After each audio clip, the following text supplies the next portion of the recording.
With the start. All right, so it looks like we've got a few people in here. Hey, Julian. Hey, Michael. Paul. Who else do we have here? I think so far that's who we have. And I know a lot of you guys are going to watch this after, and we've got Travis here talking to us today all about scrubbing your mailing list. I'm going to pass the microphone. I mean, he's on already, but let's just give it a few seconds. Out of curiosity, who joined us for the live the classroom series last week with Kevin? And yeah, I'd love to know who was actually out there, and did you get anything out of it? Hopefully you guys did. Michael, Paul, MC, maybe that's Michael as well, another Mike. Julian. I did not. I probably would have if I would have known it's there, but I'm not good at keeping up with the schedule per se. Bummer, there's a lot of things going on. Yeah, there is.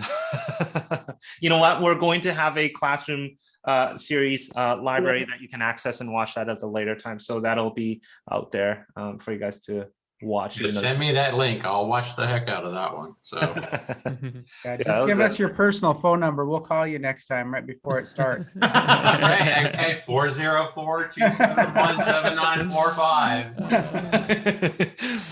Oh man. Okay, let's get started here as people trickle in here. Thanks again for joining us for this September. Holy smokes, it's September. We're rolling into almost Q4 of 2021, last quarter. But today we've got Travis here talking to us about scrubbing lists. And then also at the end of this mastermind, we'll also do an open Q&A. If you guys have any questions, feel free to type them in the chat there, or you can unmute yourself. So Travis, let's dive right into it. You mentioned to us, you know, there's sort of a way that you go about sort of having VAs scrub your lists, or that a way that you sort of recommend for VAs to scrub lists and data lists. Why don't we dive into that, and why don't you share a little bit about that? Absolutely. So to clarify here, our lists are already, by the time they hit our inbox, are pretty scrubbed, you know, using priced, meaning duplicates are scrubbed, you know, non-US residents, no mailing addresses, a lot of those type of things within priced, you know, anything that we can set as a scrub filter within price. So we've already got a pretty squeaky clean list as far as a mailing list goes. But where this came from for me, so today kind of what I wanted to focus on is the scrubbing I'm talking about is getting rid of landlocked properties or properties with poor or no road access. So that's really, it's kind of that, you know, that next level of scrubbing. And this is something not many people do. But when you start cranking up your mail, you know, and you really start scaling up and sending a lot of mail out there, this is when you encounter this more and more, or you start to invest in maybe more rural states. You know, you were doing infill lots in Florida only, wasn't that much of an issue. Now you're out in Arizona or in, you know, New Mexico somewhere, and you're dealing with a lot of rural vacant land, and you're coming across a lot of the people signing offers or a lot of leads calling you back. You know, you start qualifying the property, and immediately it jumps out, you know, there's little or no road access. So, we ran a campaign, I want to say it was in Pima County, Arizona here. And it was just incredible the amount of signed offers or seller leads we had that the property had no road access or terrible road access. And going through that process, the back and forth, and we had a lot of signed blind offers that came in, and we had no interest in buying the property, and people would mail in their deed, you know, their old deed along with it, and they're ready to go. As far as they're concerned, they've sold their property, you know. And then there's all that back and forth of, you know, phone tag, email tag, trying to close that loop and let them know, hey, your property doesn't meet our criteria. So anyway, it's pretty easy to identify the pain point, but that pain point scales is what I'm getting at. The more mail you send out, right? The more you become aware of this.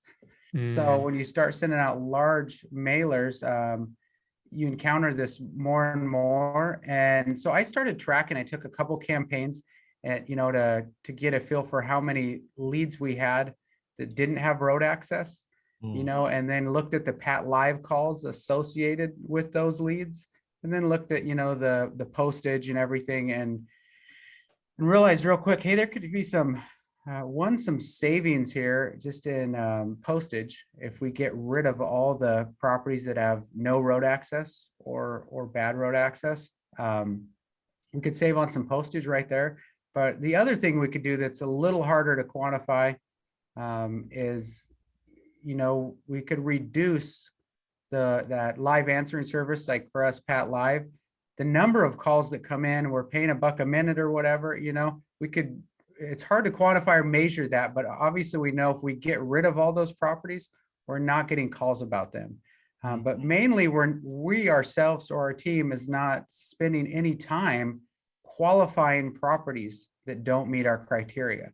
That's really the key there is what you can't quantify or measure is how much time did you save by not reviewing properties, spending 10 minutes, 15 minutes, or having a VA or somebody doing that lead intake, only to find out that it doesn't, have legal road access or even physical road access. So we started doing this and I started tracking it.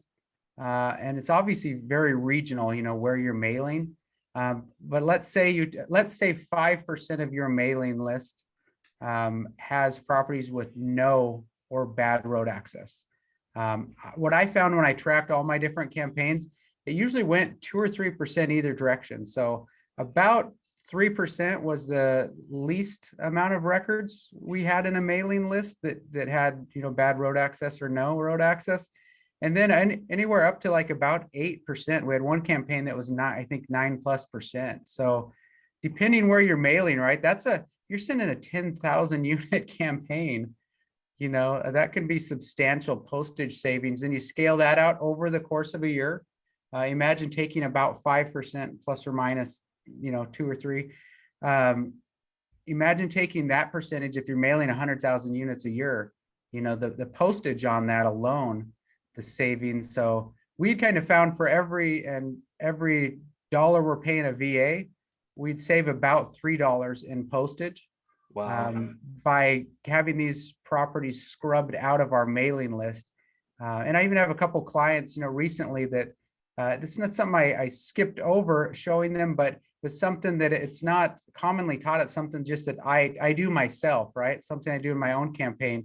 And I had a client that had a pretty good response rate to a campaign. But what we found was the majority of the leads, they were terrible road access. So I started sharing this with my clients, the exercise I go through.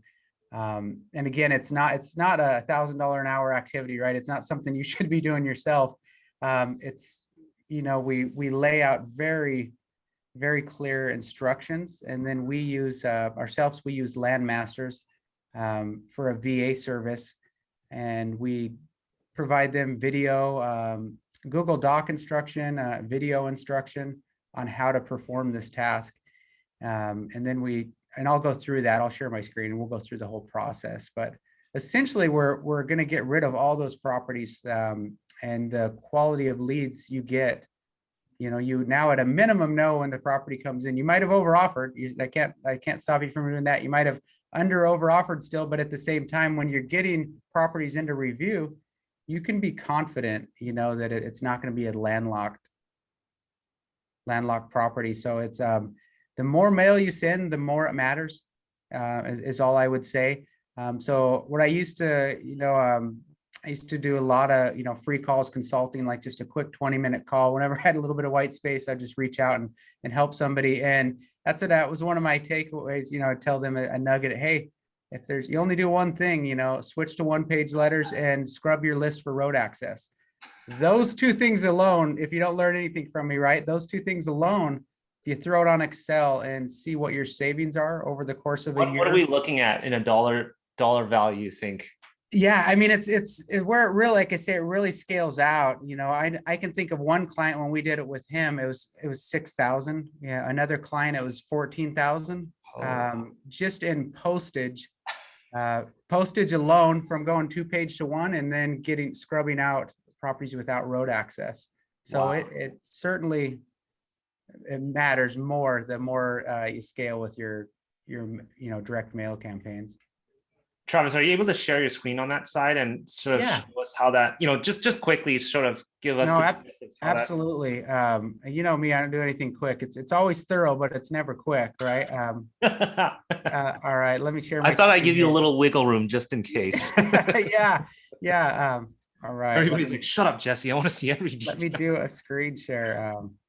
Yeah. I tell people, I know most of this stuff's recorded and the words per minute can get out of control after 4 coffees, but hey, you can rewatch this and you can pause it and You had like feel 3, free we to do chatted it. we chatted this morning at like 9 or 10. You had already 3 coffees at that time. Yeah, You probably fueled had by 10 by caffeine, now. man.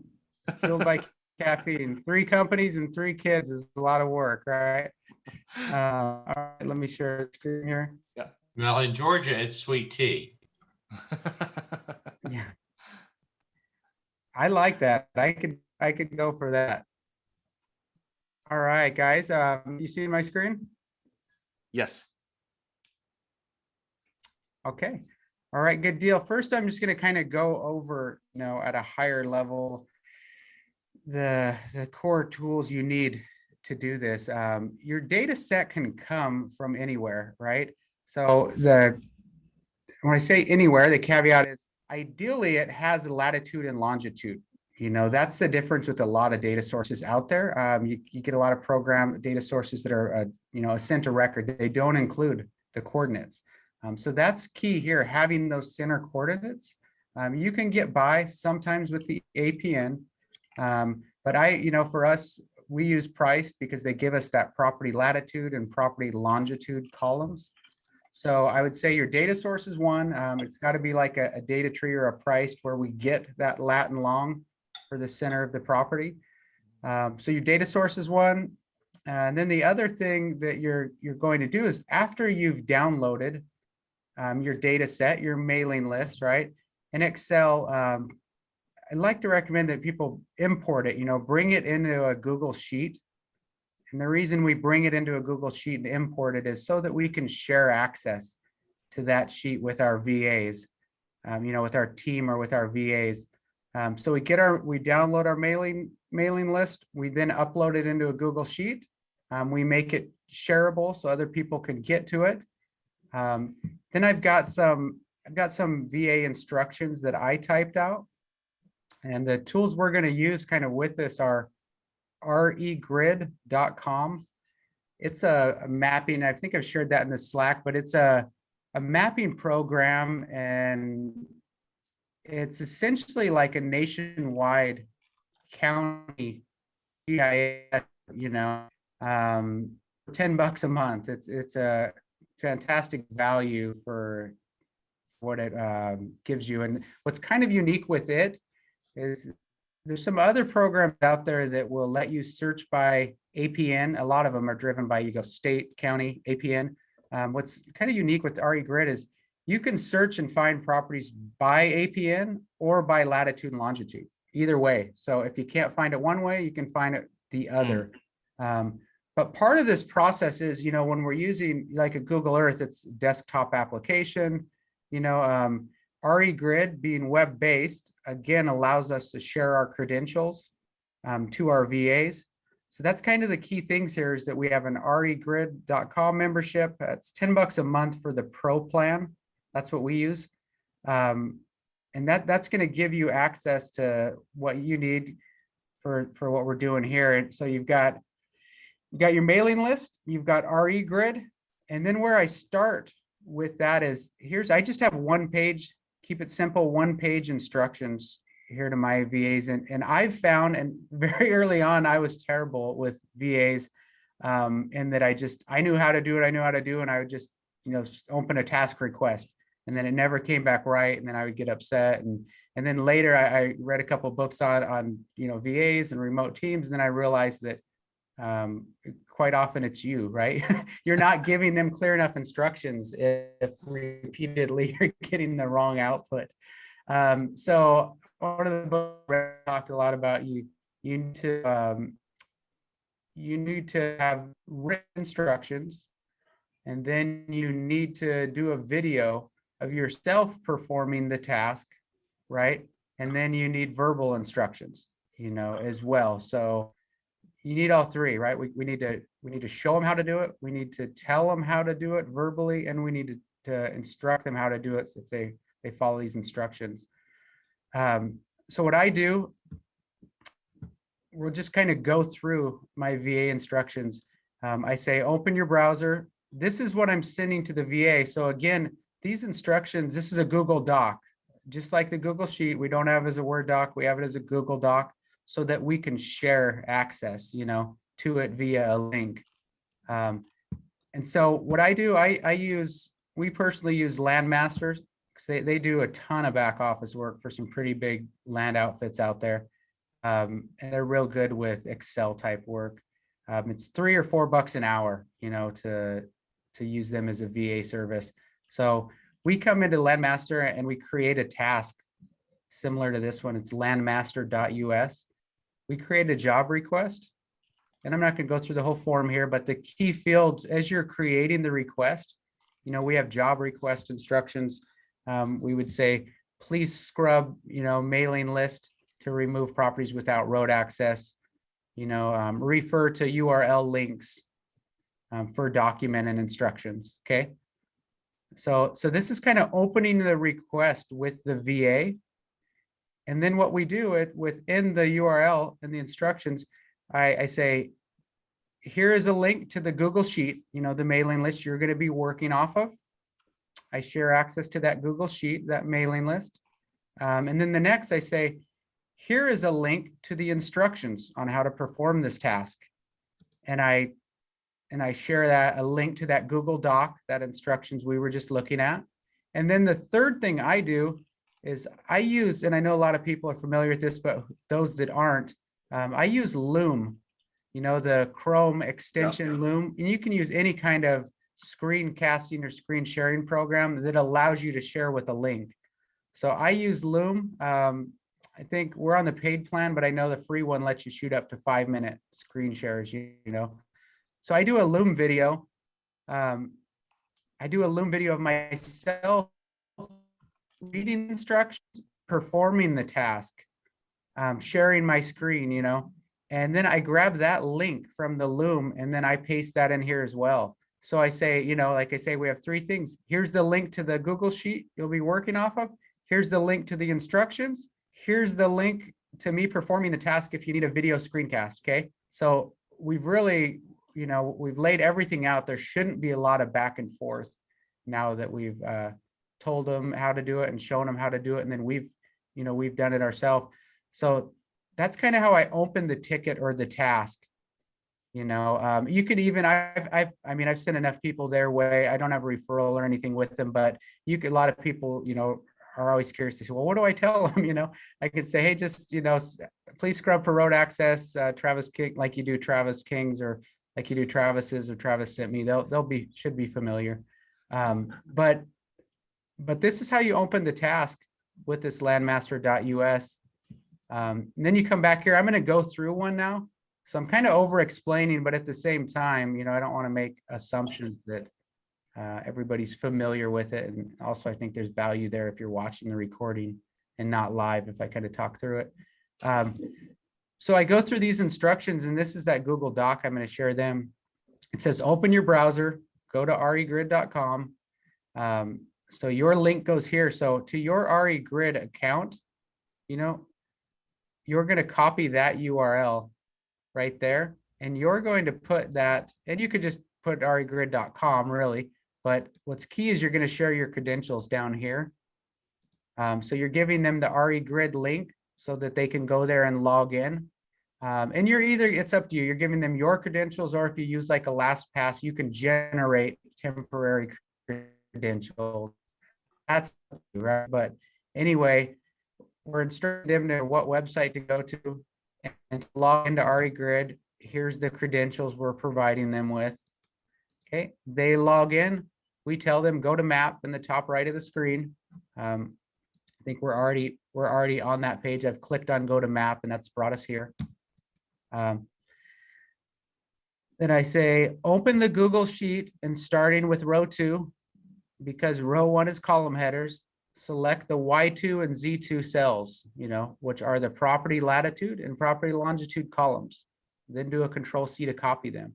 So obviously, we can share this document too, but obviously, depending who your data source is, you might not have the Y columns or the Z columns be your latitude and longitude, but whatever your latitude and longitude columns are here, you're going to reference that. And then here's a look at the Google Sheet that you're going to be sharing access and they're going to be working off of.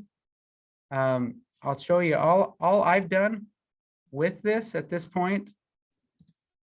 All I've done is I imported the list directly from Priced right into Google. The only thing I've done is right next to the property latitude and property longitude columns, I've added this column here. And you can see I'm basically giving instructions within the column for road access. Why do I do this? What's key here is I've found there's a lot of potential when sharing your sheets or having people do any kind of scrubbing. When they do sorting and filtering of columns, there's a lot of potential to jack with the integrity, to accidentally sort within a column, but not all the other rows move with it. So there's a lot of potential for things to go wrong. So my preference when I have anybody scrub a sheet or work on a shared document, something like this, is I have them I say for road access, input a 0 for no road access, input a 1 for properties with road access. And you can kind of see where I'm going with this, but when I get the sheet back, I can now do a sort on this column, right? And I can sort it to stack 0 first and 1's last. And then I get a count. I can get a feel for how many properties they found that didn't have road access. I can even pop in and look at a couple of those if I want, on road access, but mainly I'm not having them delete any rows or records. I can then go through and delete those rows myself if I want. So that's why I do the 1 and the 0, is so that they don't delete it.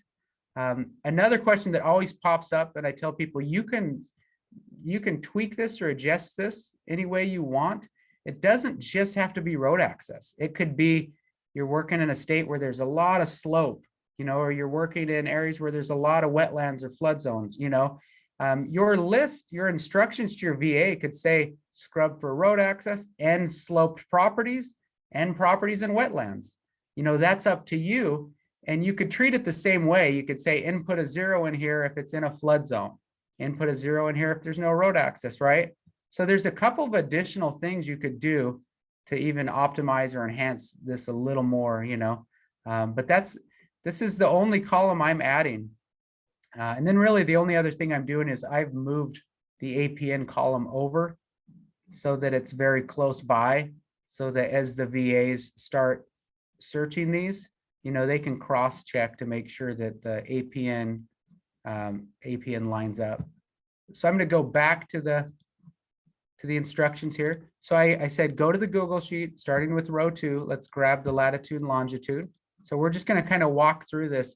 And keep in mind, as I'm doing this, obviously way shorter and way more to the point, but this is what you're going to do yourself when you create a screencast or a Loom video. You're going to be talking to the VA. You're going to say, you're going to read through your instructions and you're going to go step by step and perform one of these and then share that as a video at the end with them. So we come in here kind of to get to it.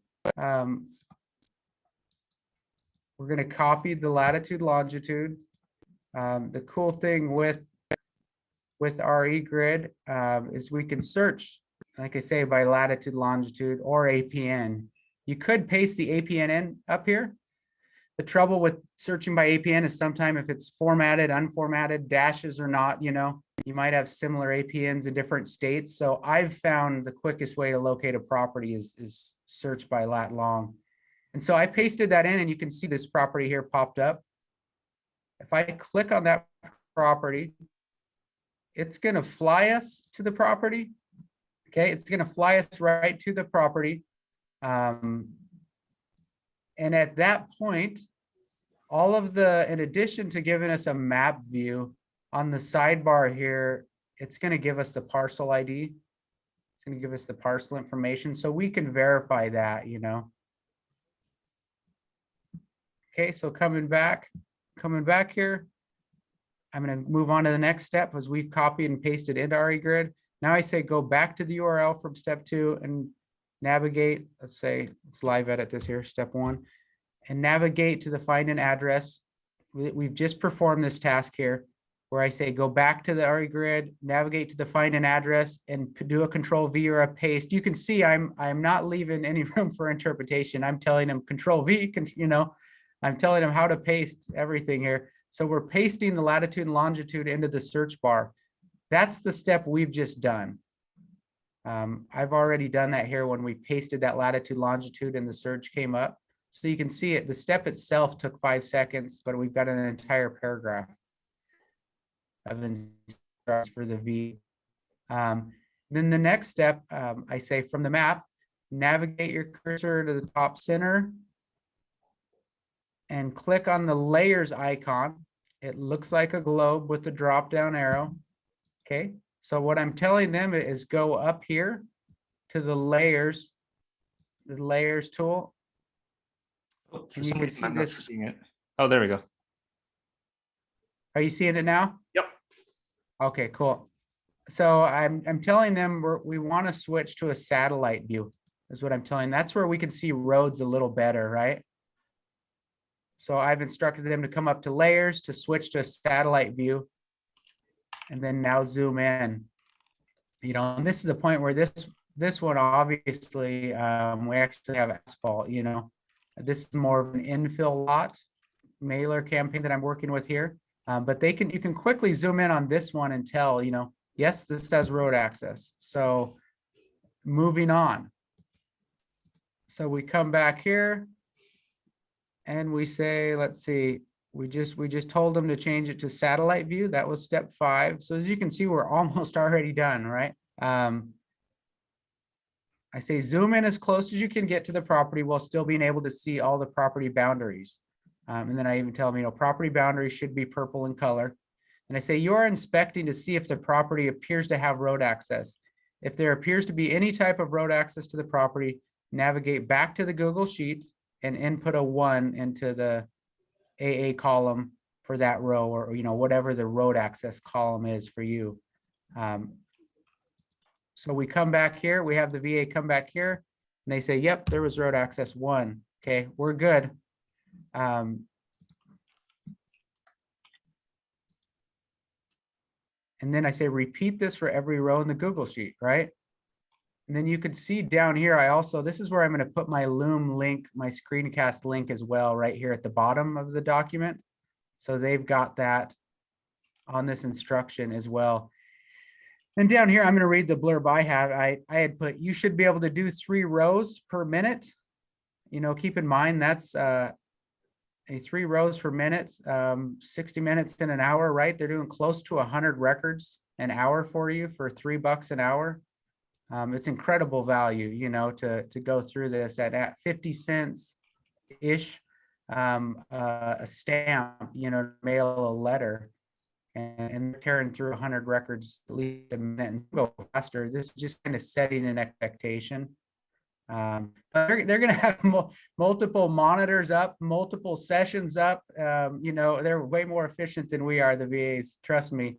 You know, it looks like you're running a drone, you know, a drone command center there with like 4 screens. So they're going to have multiple sessions up and as they're pasting one lat long into one screen, they're going to be on another pasting the next row, right? So they're going to be working this way more efficient than you can.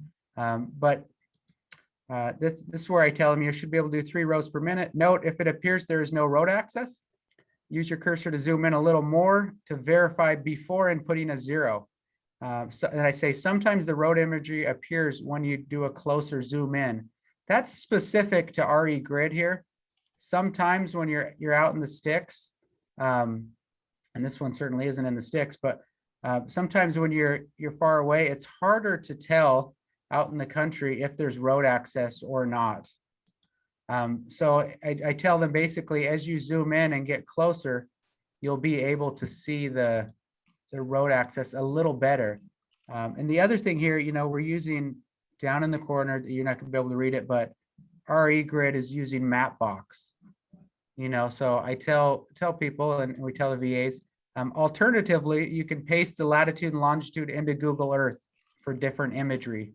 So if there's some that they can't find or you can't find, you can certainly grab the lat and long and paste that into Google Earth, and Google Earth's going to let you look at angles. It's going to give you a different imagery.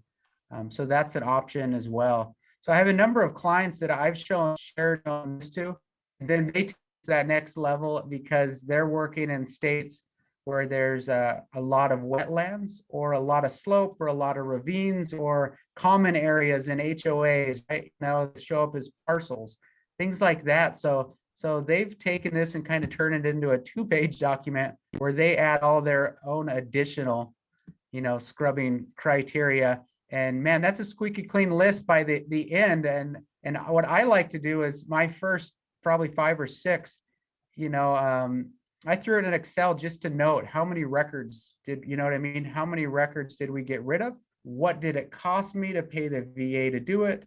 How much postage did we save? And then you kind of have to estimate how much time did you save in the back and forth, and how much did you save on your Pat Live bill? Some of that's harder. Out of curiosity, how many properties do you end up removing typically? We've had as low as 2 or 3%. And so I did a mailer up in Washington State, right? And a lot of it was more like HOA infill lots. Okay, so those were mainly situations where it was like common areas, little common areas, some wetlands that showed up. And that's the case in like Florida's and Washington and the states with a lot of rainfall and stuff where we've got, that's what they're scrubbing out more. The road access, like in the infill lot campaign, it's asphalt, right? You're pulling right up to the lot and there's probably power on the lot. So road access, you might not need to scrub your infill lot campaigns for that if you're mailing gated communities in Florida infill lots, or Washington. But so that's an example of one that it was almost, I think it's about 3%. And then we've got some in Arizona that were 8, 9, almost 10%. Navajo County, Arizona, Pima County, Arizona. Kevin probably knows New Mexico, Colorado, some of those states. Colorado, we had a lot of sloped, properties. New Mexico, we had a lot of bad road access. So it is kind of geographic. It's relative to the geography or topography you're working in. But I haven't seen a scenario if you've got a large enough campaign where you're not getting rid of 2 or 3% minimum. Right. Usually it's somewhere in the 5% plus, especially in the Southwest. Travis, this is very detailed, and for those of you guys that are attending, holy smokes, you've helped a lot of us sort of save actual cash here, just sort of watching you do this. Hopefully a lot of you guys watching will be able to apply exactly what Travis is doing. Travis, you spoke about REGrid or REGrid a little bit earlier. I know you shared a little bit about that already inside the Slack group. So I just mentioned that, David, you were asking a little bit about that. And again, that was like $10 a month for the Pro plan. Is that right? Yeah. So you go to, and I don't have an affiliate with them or anything like that, but you can just go to regrid.com. Yep. I'll bring it up. You can go to regrid.com and I'll show you how to get there. I'm going to kind of go slow in case there's a little lag. No, you're good. We see it. You go to REGrid, you go to products, and you go to self-serve plans. Yep. Click on self-serve plans. Okay. And then you choose the Pro plan, $10 a month or $100 a year for this. And awesome. I can tell you, I was paying over $7 a year for a similar mapping program for land that didn't let you search by Latin long or it was APN only. Right. So there's a lot going on here too. We could do a whole thing on this because you can import your CSV mailing list in here and then export to KML. There's a lot of cool tricks you can do with REGrid. But if you just think of it as like a is a nationwide county parcel viewer, you know? Yeah. So it's great for qualifying properties, you know, it's great for qualifying properties and even doing, I won't go down any rabbit holes here, but you can even search at a county level. If you type in the county name, you can search at a county level just by typing in the county name, and it'll give you all of the, you know, top owners within the county, how many parcels within the county. So you can do a lot of research using REGrid. Go ahead, Kim. Yeah, and I just wanted to let people know as sort of a preview of things to come, sort of special access for those on the call here. Pebble is going to be integrating parcel maps and basically the same thing you're seeing there with REGrid straight into Pebble. So when you go into the maps in Pebble, you'll see basically the same interface with the road access and parcel boundaries and all that. So potentially you might not even need to pay for this in the future, and you can just use Pebble. Woohoo! That's huge. That's part of my workflow right now is copying right out of the property card, you know, in Pebble, immediately going into REGrid and looking at that. And that's just part of our workflow, and searching by APN, man, that can be miserable and take a while. But I've also got, you know, on my website on landinvestingmastery.com, if you go to tools, I've got a lot of mapping, a whole bunch of shortcuts to free and paid resources on here. You see, Jesse, a plug here. You guys, Kevin, you guys are a critical tool here. Awesome. So I've got green being the freebies, you know, red being paid tools, but critical tools. Let's see. But if I come down here to like due diligence and mapping, you can see I've got, it was LandGrid a month ago. It's REGrid now. As you guys know, they rebranded just this last month. They rebranded. It used to be called LandGrid, but anyway, you can click here as well to find it. And then when you're searching some of those other things, you know, we've got like the wetlands mappers. That's a free tool. And FEMA flood zones, wetland mappers. These are part of your due diligence process. You know, that you can kind of run through when you're qualifying properties. But at a quick cursory overview, I think REGrid, you know, is probably the fastest way to qualify properties.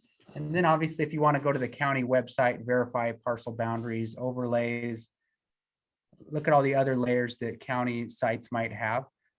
That's great. But for just qualifying the property itself, it's a pretty slick program for $10 a month.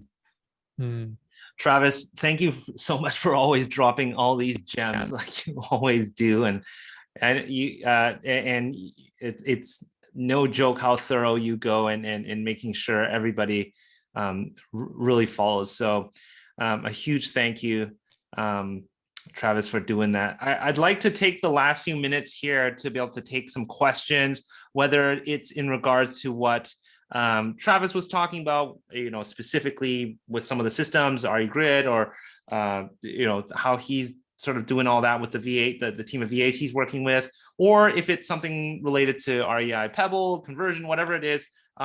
Feel free to throw that in the chat box right now, or even unmute yourself. And actually, not everybody at once. And by the way, if you guys are interested in learning a little bit more about Travis, I'm going to let people know here. Travis has an amazing group coaching program. For those of you guys that did the classroom series with Travis last week, we talked a little bit about his group coaching program. You can find a lot more about that on landinvestingmastery.com. Also, Travis, you might as well talk a little bit about how you're sort of helping land investors in terms of funding, and maybe share a little bit about that as well. Yeah, absolutely. So as far as you know, just came about real organic, real natural that I I started to do a little bit of consulting and coaching and helping people, you know, they would find some traction, find some success, and send out a mailer. And I do a lot of what I call a course correction, right? Somebody's been through another course, they've paid 30,000, 25,000, whatever. They're quite often they're 6 to 12 months into it. They're 25 to 40,000 expenses into it, and they haven't done a deal, you know. And I feel for them, man. I empathize. It's tough. But the work ethics there, people are willing to put in the work.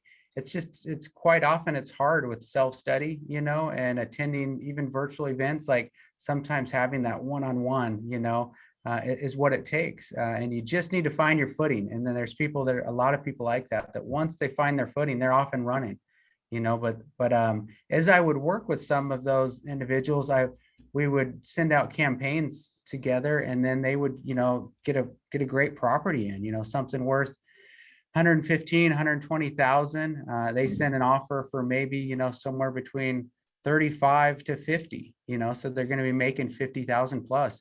And they go, hey, this looks like a sweet deal, but problem is, you know, I don't have an extra 50 grand laying around. Yeah. You know, so I started to have clients asking me, hey, would you partner with me on this or fund this deal? And yeah, it just started real organic, started helping people like that. And I had a lot of experience working with capital partners myself, because even myself with the deals we were doing as we were scaling up, especially when you hold a lot of inventory and you do a lot of seller financing, you've got a lot of equity tied up in notes, right? We would even run out of capital years back, you know? So I kind of knew both sides of the funding, you know, utilizing funding to grow and build our business, and then being in a situation where we could offer funding. So yeah, we started doing that. And obviously it's not something you have to push. You're solving a problem for people. They're coming to you. And it also, there's a lot of people out there that are doing assignments, you know, like the reason they're doing an assignment is, you know, I ask why are you assigning things? Is it because you're a wholesaler and you're good at that, or you're giving away a lot of equity? And they go, well, when it comes down to it, I don't have the money to buy it, or I would, you know what I mean? I would keep it all for myself. So we go, well, why don't we partner on this, you know? And instead of you assigning it for 3 grand or 5 grand, you know, let's make 40 grand and split it 20 each, you know? So anyway, I think it just came about real organic. And then we decided to formalize it. Myself, my wife, and then a partner of ours formed a new company called freelandcapital.com. And that's specific for funding in the land space, the land niche. I get hit up all the time about houses, and I've got to stay focused. So I just say, nope, sounds like a great deal, but no thanks. You know, we're sticking laser focused to land. But early on for us, that was finding capital. You know what I mean? Was there's not a lot of solutions. Several years ago, when I was out there, you were having to create credibility kits, right? And you're having to reach out and try to sell yourself to these hard money lenders and people to like, can I borrow some of your money? And nowadays there's a lot more options, you know, out there for funding and for capital. So yeah, that's something that just came about as kind of a byproduct, you know, of coaching and consulting one-on-one. But it's certainly something that we're ambitious to tackle and have formalized it and aren't approaching it as kind of a mom and pop or running it out of our email. You know, we're setting it up with client portals, you know, a client portal for you to upload your documents. And then you guys know on the back end, we utilize Pebble even for reviewing the properties and the deals. So yeah, absolutely. It's something I have pretty big ambitious goals about, and I'm getting good feedback because instead of discarding deals people can't afford, you know, they can now partner with us. And we've really just focused on that. I'm building partnerships and not just saying, hey, let us be your one-off transactional funder once a year when you get a big deal. It's like, hey, let us sit down with you and talk about how you could build this into your business, you know, as part of your business. So yeah, that's been a big, just what I've put a lot of energy into lately. Anyway, in addition to the coaching and running a land investing business, right? Again, that's freedomlandcapital.com. Let's get to some of these questions as well. Julian asked, any of you know a course for marketing on Facebook? Now, I used to have one that a fellow, a land investor by the name of Justin Melquist, he used to do a great course on that. And unfortunately, he is no longer in the sort of education space. He's strictly sort of just quietly land investing now. But Travis, I mean, on your program, do you go over a little bit of Facebook marketing? I don't. So for me, I'm not going to discuss it, but for me, the 80-20 part of the business, was if I had to talk to another, buyer lead, I'd rather have a root canal than speak to another buyer lead. So on my end, we let realtors handle that. So we don't deal with that. But I will refer you though to somebody that I've had a number of clients that I've worked with that also get coaching from Clint Turner, and I've had a lot of positive feedback from Clint Turner's. He runs a Facebook funnel course, I believe it's called. But you can go to learn.land is Clint Turner's program. But I've had several clients that have went through that Facebook and then have had positive things to say. It's not our business model, so it's not what we're doing, but quite often with the properties that you're marketing yourself, those Craigslist and Facebook and those platforms work. They work for lead generating at any level, but within our own business, we're not really building our email list or lead gen. We're having the realtors interact and interface on that. But Clint's the only one out there I know specific to land teaching that. If you wanted to learn a little bit more about that, Julian, I actually had Clint on an episode. We talked specifically about, Facebook, even paid ads. That's episode number 37. If you on my podcast, if you go to reiconversion.com/REICon037, you can listen to that episode with Clint Turner. Hey, Cool. Travis, I got a quick question for you. So I came in just a little bit late, but you're saying that REGrid was LandGrid? Yeah, That's it's the the same same thing. They just Okay. rebranded in the last month. Loveland Technologies is the name of the company. Okay. We used to put the product out, and they just rebranded REGrid. So they're synonymous if you hear LandGrid. Now, is there any way to scrub for mobile home RV zoned allowed? So there's properties? land use is a filter, and when you get playing within REGrid itself, you can export. You can draw focus areas and export just like a data source. I don't use it to generate my mailing lists.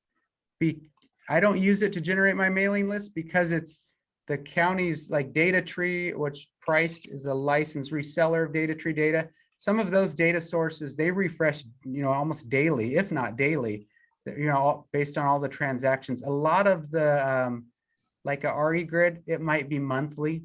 There might be certain counties that it's every 2 months, So some of the data, the beauty is the parcel boundaries aren't going to change much unless it's been subdivided, right? So when you're researching the property, but as far as I don't pull records and use it for a mailing list, but it has a lot of pretty cool filtering abilities because they have land use codes in there that you can filter and search by vacant land, vacant anything, you can search. So when I'm putting in the geolocation code, just make sure that land use code is selected as well, basically, right? Yep. And you can import your CSV or your mailing list from Priced or wherever. You could import that into REGrid.